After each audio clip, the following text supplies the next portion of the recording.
کہتے ہیں محمود غزنوی کا دور تھا۔ ایک شخص کی طبیعت ناساز ہوئی تو طبیب کے پاس گیا اور کہا کہ مجھے دوائی بنا کے دو۔ طبیب نے کہا کہ دوائی کے لیے جو چیزیں درکار ہیں سب ہیں سوائے شہد کے۔ تم اگر شہد کہیں سے لا دو تو میں دوائی تیار کر دیتا ہوں۔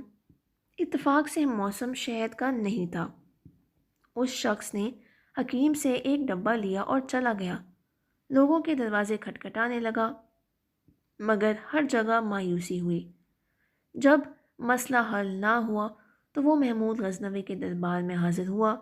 وہاں ایاز نے دروازے کھولے اور دستک دینے والے کی روداد سنی۔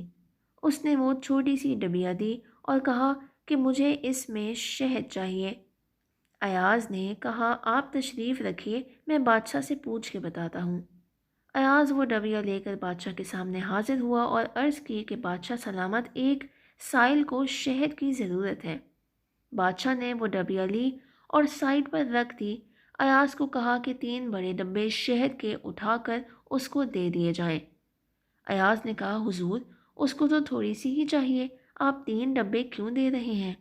بادشاہ نے ایاز سے کہا وہ مزدور آدمی ہے، اس نے اپنی حیثیت کے مطابق مانگا ہے، ہم بادشاہ ہیں، ہم اپنی حیثیت کے مطابق دیں گے۔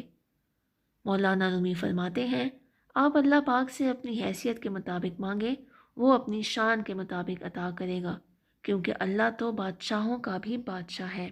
بے شک